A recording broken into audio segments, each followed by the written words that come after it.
Prime Minister, your about the economic... Your scaremongering does not stop at the economy, does it? What comes first, World War III or the global Brexit recession?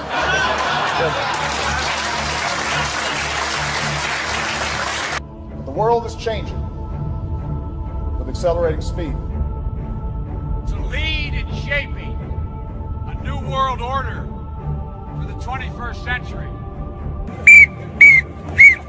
We don't want a nuclear war! We don't want a killer war! We don't want a nuclear war!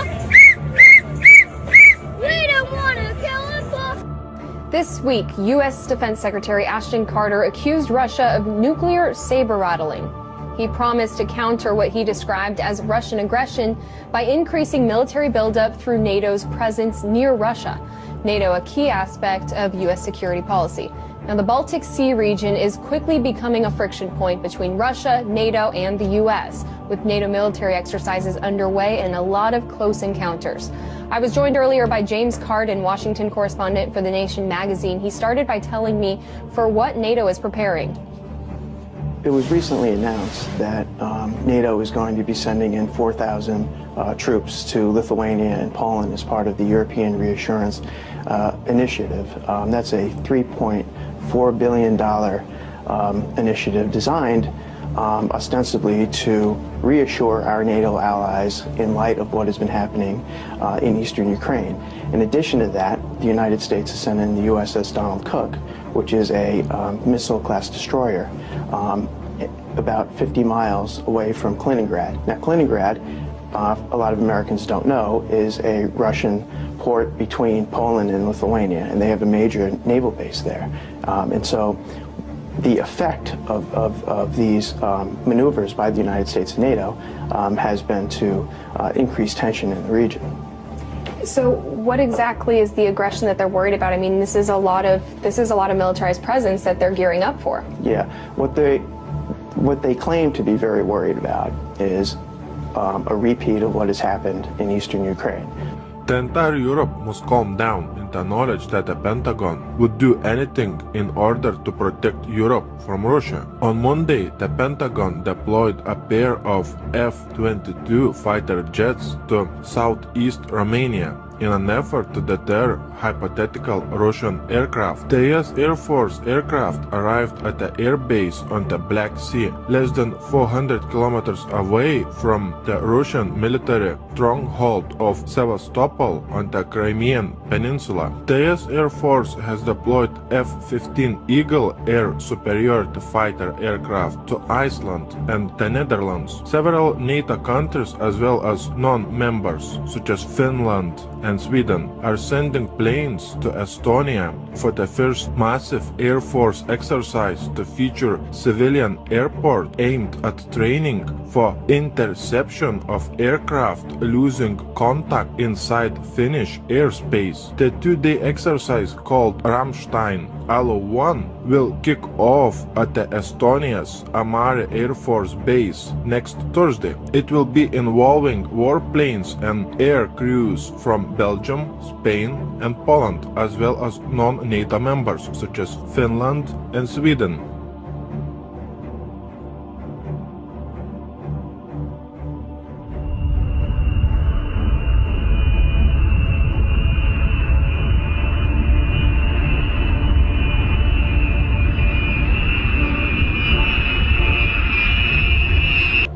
This is an emergency broadcast.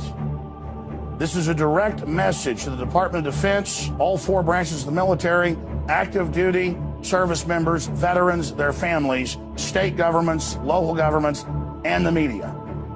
We are going to display 100% irrevocable proof that there is a global move, not just here, but all over the world, to militarize police and to put standing armies on the streets to suppress the population and to carry out political operations.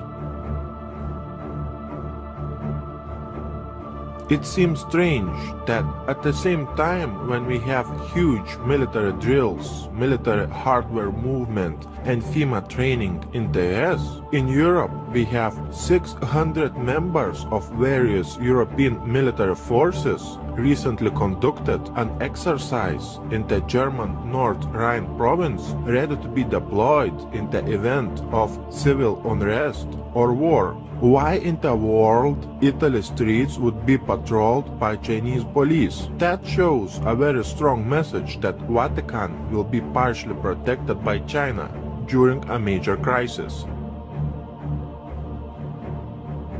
Finland Defense Minister Jussi Niinistö said Russia doesn't pose a threat to his country. But then why would Finnish government send a reminder to 900,000 soldiers to prepare for war with Russia? Because it's a mind game tactic used by the mainstream media. On top of that, additional 40 guided multiple launch rocket systems and warhead rockets worth $150 million sold to Finland, just in case NATO stockpiles military hardware in Norway.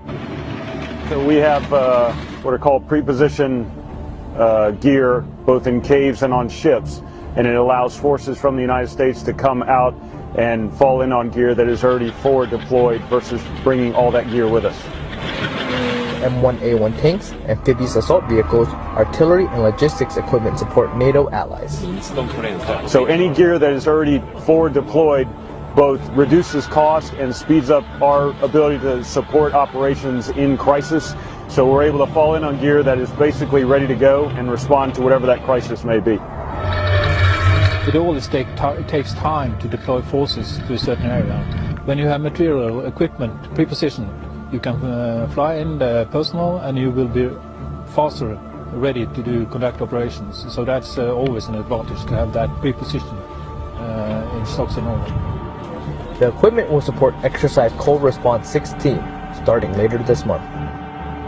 We fit easily together when we are operating. The last 10-15 years we have been operating together in Afghanistan and other places. And when you move to Norway, we will always operate in 3 dimensions because we have a long coastline, we have land territory and the air. President Obama is back at the White House this morning after a week in the Middle East and Europe. Air Force One touched down Monday evening at Joint Base Andrews outside Washington. We spoke with the president yesterday in Germany in a wide-ranging interview. He had just announced 250 more American troops will go to Syria. They will help in the fight against ISIS, also known as ISIL.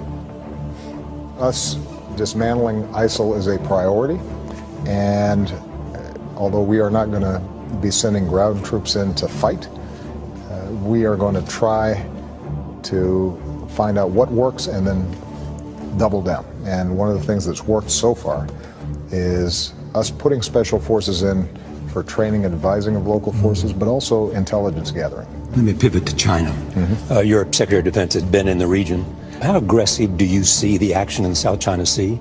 And do you worry that they will cross some line in which you'll have to respond more aggressively? I've been consistent since I've been president in believing that a productive, candid relationship between the United States and China is vital not just to our 2 countries but to world peace and security. We're a lot better off with a China that feels confident. It's not a zero-sum game. It's not a zero-sum game. What is true, though, is that they have a tendency to view some of the immediate regional issues or disputes as a zero-sum game. So with respect to the South China Sea, rather than operate under international norms and rules, their attitude is we're the biggest kids around here and we're going to push aside the Philippines or the Vietnamese. But it doesn't mean that we're trying to act against China. We just want them to be partners with us. And where they break out of international rules and norms, we're going to hold them to account. And what about North Korea, finally? North Korea is a massive challenge. Our first priority is to protect the American people and our allies, Republic of Korea, Japan, that are vulnerable to the provocative actions that North Korea is engaging in. They are erratic enough their leader is personally irresponsible enough that we don't want them getting close. But it's not something that lends itself to an easy solution. We could obviously destroy North Korea with our arsenals, but aside from the humanitarian costs of that, they are right next door to our vital ally, Republic of Korea. One of the things that we have been doing is spending a lot more time positioning our missile defense systems so that even as we try to resolve the underlying problem of nuclear development inside of North Korea, we're also setting up a shield that can at least block the relatively low-level threats that they're posing right now. President Obama has launched the U.S. most massive military buildup close to Russian and Chinese borders. This piece of information clearly shows a very strong message of the beginning of a major conflict between major superpowers such as NATO, Russia and China. As you are watching this video, we have missile defense shields being set up and being installed in Israel, in North Korea, Eastern Europe and Russia. When United States is testing its new intercontinental ballistic missiles, we have Canada asking to join US missile shield to enhance national security. Canada has suggested it may join the US missile defense shield. Then we have the installation of the US missile shield in Eastern Europe along Russian border. Russia has opposed US and NATO plans to deploy anti-missile systems close to borders with Russia. Washington says that the anti-missile system would not threaten Russian security. Russia will restore a missile attack warning station near Crimea to counter an increasing NATO activity in the Black Sea. We have 4,000 cruise missiles pointed at Putin that would enable Obama to deliver precision-guided non-nuclear airstrikes anywhere inside Russia in less than an hour. When Putin calling Obama's new missile shield in Eastern Europe along Russian border a direct threat, we have Poland setting up a new missile shield, and then we have Romania setting up a new missile shield. We have US anti-missile base in Poland put by Obama, and in Kaliningrad we have Putin threatening to put nuclear missiles there. We have Putin activating S-400 defense systems all around Russian border with Eastern Europe, and we have nuclear missile systems patrolling Moscow streets. We have Norway and the US planning to establish a new military radar post in Vardø, Finnmark, in addition to the already existing US Globus 2 radar system. Let me show you on the map where all the missile defense shields are being set up and being installed in Eastern Europe. Just look at this map. Here we have Putin in Moscow placing S-400 defense systems all around Moscow, and we have some in Kaliningrad. Here we have Obama setting up a missile defense shield in Poland and Romania, and putting radars in Norway. And in all these countries we have NATO and US military training at unprecedented scale. Watch my new video on military training and military hardware movement by Putin and by Obama in these countries. The link to my new video, as always, will be below in the description box. Just a little bit more than 70 years ago, we had a great war between major superpowers. Today, in the same place, on the same map, we have the same superpowers in the face of NATO and Russia preparing for a major war. Just remember, only a little bit more than 70 years ago, in the same place on this map, millions and millions of people died fighting for the same forces that are preparing a major conflict today. My biggest concern is that during World War II, there was no nuclear weapons available in such a big amount that is available today. And in the same place on this map, there was no nuclear power plants, so the war was limited in scope.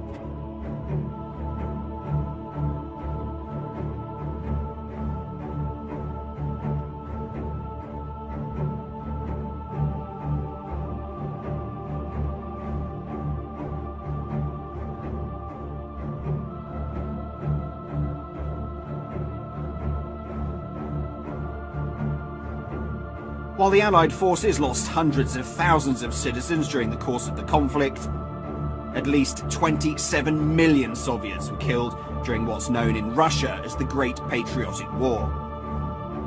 The Eastern Front also proved the deadliest for Nazi Germany, with 74% of their war deaths occurring there.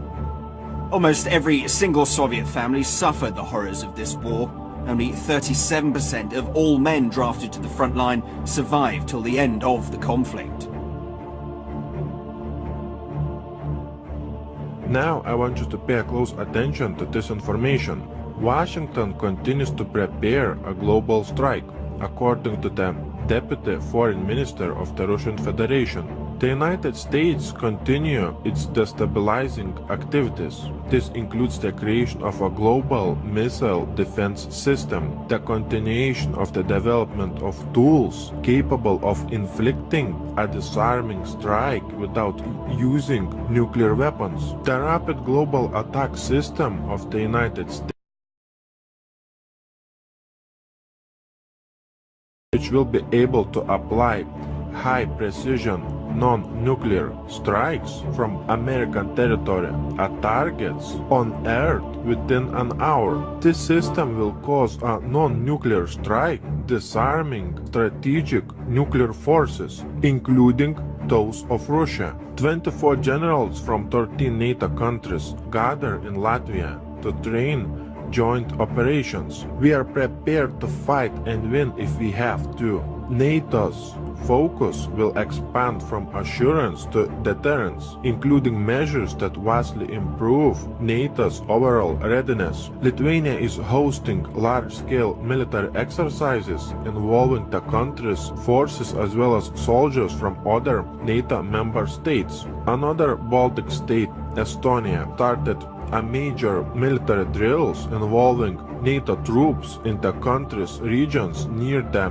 Russian-Estonian border. NATO is deploying an additional 4 battalions of 4,000 troops in Poland and the 3 Baltic states. Do you remember when we had in the news saying that NATO would deploy 4,000 troops to the Baltic states? And when the next day that figure increased to 4,000 NATO troops being deployed to the Baltic states, Poland is set to double size of its armed forces. The Polish army will be bigger. We envision a substantial increase in the size of the army by at least 50%. Poland's armed forces, which currently have around 95,000 personnel, would grow to 150,000 personnel. Poland launched an ambitious 10-year defense project aimed at upgrading its military forces. According to Deputy Defense Minister Czesław Mroczek, in April 2016, Poland would choose a supplier of anti-missile defense system, which will reportedly cost around $10 billion. In total, Poland was planning to spend around $42 billion on its military upgrade over the next 10 years. Poland's military modernization program includes a missile defense shield, anti-aircraft systems, submarines, combat drones, armored personnel carriers. The Georgian army has begun the 2-week Nobel partner military exercises together with American and British forces. We're already going under a form of martial law. So let me show you some of the news we already went to in an earlier report. Then I'll go to a smattering of the other evidence right here. Much of it from the Department of Defense's own website. You have massive military gear being cached, armored vehicles, machine guns, helicopters, night vision, Humvees, with the police departments around the country. California has gotten the majority of it, along with Oklahoma and other areas to population. Texas has gotten double what California's gotten, and we have 10 million less than them. Oklahoma got basically double what California got, even though the crime rates are very low, because it's about suppressing the patriot population, just like they have on the map in Jade Helm showing Texas, Utah, and other areas as hostile. This is pre-caching to fight real Americans that won't go along with gun confiscation, you name it. Now, when you see Infowars.com articles I'm going to show you, you can go directly to the site, click on it, and go to the Department of Defense's site. DOD training manual, extremist founding fathers would not be welcome in today's military. Close quote. Army-sponsored report suggests new police force. That's WorldNet Daily. What's that out of? A stability police force for the United States, RAND Corporation. This is the martial law plan that I've been covering for 18 years. War gear flows to police departments, New York Times. Feds preparing to invade Texas, list state as hostile. They are preparing, not saying they're going to invade or take over. They are preparing for the takeover. And that's in the John legislatures and governors. They just hope, just like Obamacare, you don't actually go read this stuff. Obamacare is great, and it's really working. We have to make sure America writes the rules of the global economy. Because if we don't write the rules for trade around the world, guess what? China will.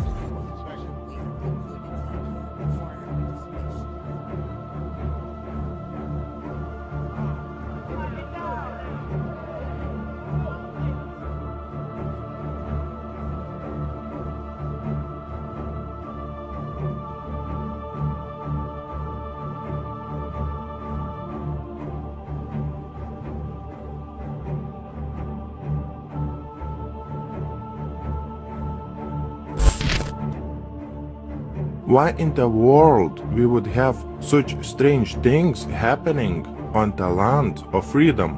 What is very strange is that we have FEMA conducting biggest drills ever inside the US. We have all those FEMA executive orders set in place. We have Walmarts closed and being converted into detention centers according to some videos on YouTube. We have an unprecedented military hardware movement inside the US. We have this movie Armageddon coming out on Friday the 13th. We have another movie called X-Men Apocalypse. We have FEMA and DHS conducting riot control drills. On top of that, do you remember those articles saying that DHS has purchased more than 2 billion rounds of ammunition, which is enough to fight a war for 10 years? Do you remember those articles saying that US government has purchased 30,000 guillotines? Do you remember red, blue, green lists? Do you remember FEMA coffins? When at the same time we have US and NATO setting up and activating missile defense shields in Eastern Europe, on Russia's doorstep, also in North Korea and inside the US. What do you think? Please share your thoughts by leaving a comment below this video.